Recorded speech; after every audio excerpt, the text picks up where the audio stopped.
Okay, so it's recording. Oh, but goody. like I said, like You I can edit the heck out of it. I can, yeah. Got I it. always edit myself because I always mess up. My name's Tanya. I have been an Orangetheory coach for 4 years. I started at the Clive location and then just transferred here in late March. I've also been doing front desk work as well for about the last year, I would say. I have my personal training cert for 10 or 12 years. It's been a while, so I lose track of time. Yeah. So, but That's awesome. What did you do before Orangetheory? I've been an instructor and personal trainer at the YMCA, also at Aspen and Prairie Life Fitness, so I've been around a little bit. I teach group fitness like Zumba, Oh, yeah. TRX, bar. MJH125 wanted to know what made you decide to be an Orangetheory coach, and is it your main career or do you have other jobs and hobbies? I decided I wanted to be an Orangetheory coach because I know someone who is a partial owner at Orangetheory Fitness in Minnesota. So when she said, oh my gosh, you should try this out, you should do it, but we didn't have any here in Iowa. So when the first one came to Iowa in Clive, I was like, I'm gonna get on this. I'm already TRX certified, and I already was loving fitness and creating my own workouts. I did Tabata style workouts for a long time and taught those classes too, so it was really fun for me. Took my first class in Minnesota, and it was incredible, and I was hooked right from my very first class. I was like, I want to do this, I want to go through this training, and it's been my passion ever since. I recently just gave up my other jobs, so this, when I came here to West Des Moines, it became my full-time career. So this kind of segues into coaching. JSKI8705 wanted to know, how hard was it to become a coach and what are the requirements? Ooh, so to become a coach, you need to have a personal training certification, and then they take you through a week-long training.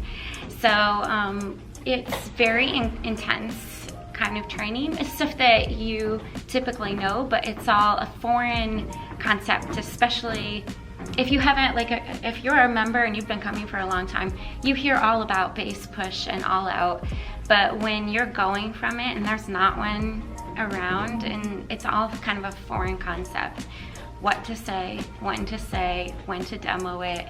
And so when you're going through that, it's very foreign, and to have to memorize all of that is another thing that's challenging, but it's a good challenge. At the end of the week, they prep you over and over and over to make sure that you're going to be ready for all the things that you're going to have to say when you're in the class. Did I answer everything? It did. Yeah. Did they actually let you practice just on other Orangetheory people, or is it a live? Coaches.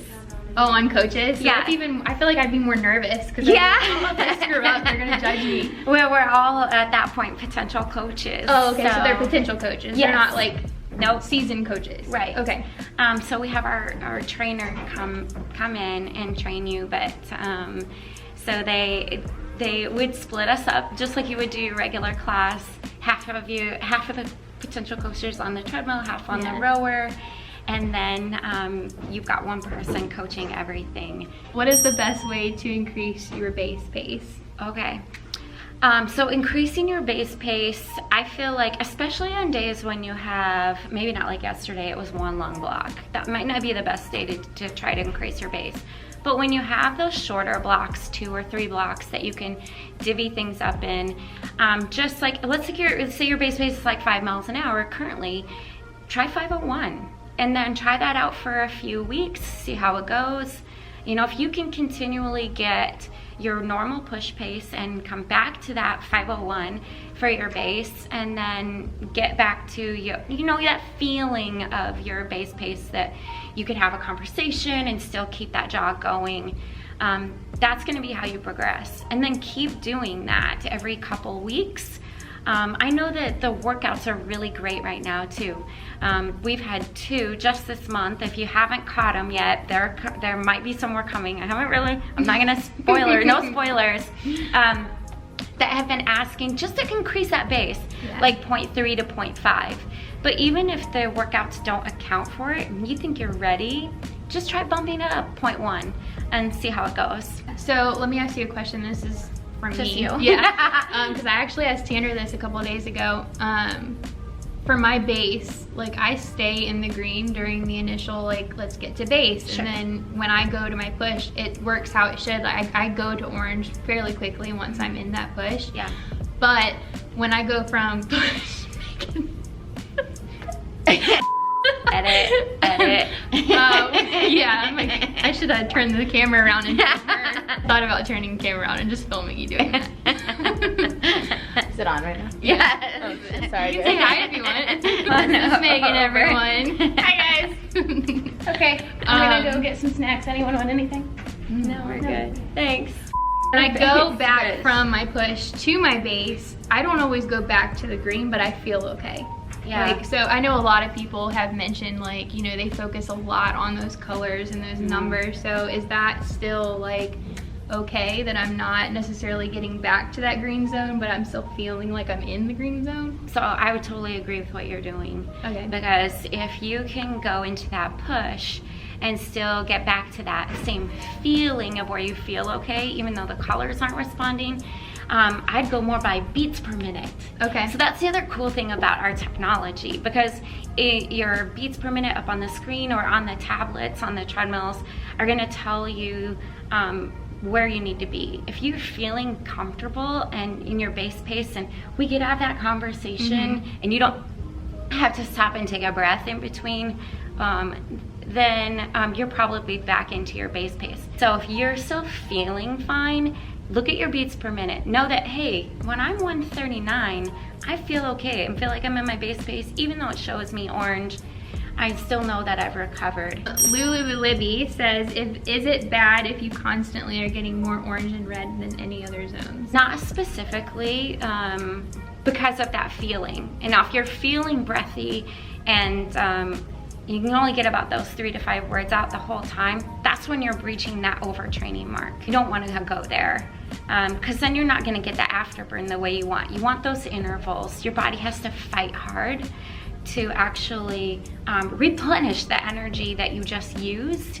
And so it uses fat as that energy source. And that's where we want those, you want those individual best results for you. So I go more by feel. You can also talk to your head coach about adjusting maybe your heart rate zones, since we have the new formula that you can adjust that with, and see if that's something that would help. Something I can maybe add on to that, and you can tell me if I'm wrong, but this is what I've noticed for myself and from a lot of my friends that have taken Orangetheory. Yeah. The first couple of months, my charts were always more orange and more red, and then I would say probably around that like 4 or 5 month mark, I started seeing more green and a little less red and a little less orange, and it started looking more like a pyramid and not so like I was dying the whole time. I would go from like 47 splat points on average a class to now I average like maybe in my 20s. So I think a lot of it has to do with how much you come and how, you know, when you first start out, it's gonna look differently. And that's a really cool thing about those non-scale victories, because like I can push harder or longer or faster, or I'm stronger. Yeah. And know that your body is changing inside, even if you're not seeing it. You know Orangetheory memes, do you follow them on Instagram? Okay, so she asked you a question. Oh, So awesome. what is the best way to become a jogger from a power walker? Okay. So again, I'd pick a day, not one long block on the tread, but the ones that are divided up to shorter blocks. And choose every other. Power walk your first one, get yourself good and warmed up. The second one, maybe you jog in your push pace and try to, just those little spurts. And then when you go back to your base, hit your normal base with incline as a power walker. And that way you're gonna get that little burst, and then you can kind of get your heart rate back down and recover. And you're eventually gonna end up training yourself to keep improving and go into that constant jogger. That's actually what I did. So, and I put out a video on this, on how I became a jogger from a power walker, but I just started with my pushes and my all outs, jogging whatever felt good, and then going back to walking. And then eventually I was jogging longer for my pushes, and I was going faster for my all outs, and then eventually I could just start jogging my bases too. So and that's what I did. Yeah. And then her next question is, this one might take you a minute to think about, but she said, what is your favorite OTF meme with the crying face? Okay, so I love there's one of Beyonce, a picture of Beyonce, and it's like, it says something about Orangetheory Fitness, how you feel when the fan is on and her hair is all like, that's totally me. So I would go with that one. Yeah, that one was good. I like that one a lot. That one was good. Giant fan of the fan. Yes. Oh, I am too. I use it every time. Yeah, I love those memes. They're great. Keep them coming. Disney Sydney 17 asked, what can you do about the side stitches that you get sometimes when you're running, and how can you avoid it? It's hard to know sometimes what's bringing that on. And like, are you a little dehydrated? Are you just pushing too hard? Do you need to pull back into a base and let it kind of calm down and then get back into it again? You have to listen to your body and know your body. If it's happening every single time that you are in a push, try pulling back. If it's because your base is too high, try pulling back a little bit. When it's gone, you can pick back up that same pace again. Honestly, it's hard to know why it's happening. I remember having them when I was a kid, but I haven't gotten one in a long time. So I would say just listen to your body, do what feels right. Yeah, I got them a lot when I first started, and then when I started, like I said earlier, taking those or practicing those yoga videos on like how to breathe and breathing. Yeah, that helped a lot. And then I just wasn't drinking enough water. Last question is from Ariana. I think I'm saying that right. Okay. How should I prepare for my first class? She's new to fitness and she's never been to the gym. Oh, okay. So I would say make sure you have some great shoes. That's always a big one. And you have to go by what feels the best for you. There's tons of brands out there, so just go try a bunch on and see how they feel. After that, know that any kind of movement, if you're not already doing something, is better than no movement at all. Don't feel like you have to come in and master the workouts. You're just there to start a healthy routine.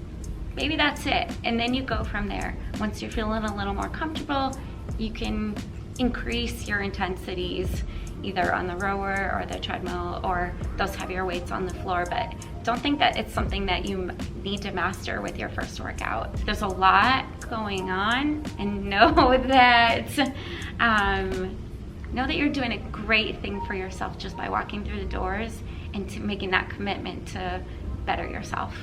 Yeah, for sure. I think the biggest tip that I have is don't compare yourself to the other people in the class too. Yeah. It's gonna be really hard not to, because you have so many people you're working out with, and the person next to you is probably running like at 10 miles an hour and you're walking at 3, but that's okay. Make a friend with whoever's next to you too, because that helps you stay accountable and keep coming. Yeah, and for sure. And that $12 fee helps you keep accountable too. Yeah, for sure.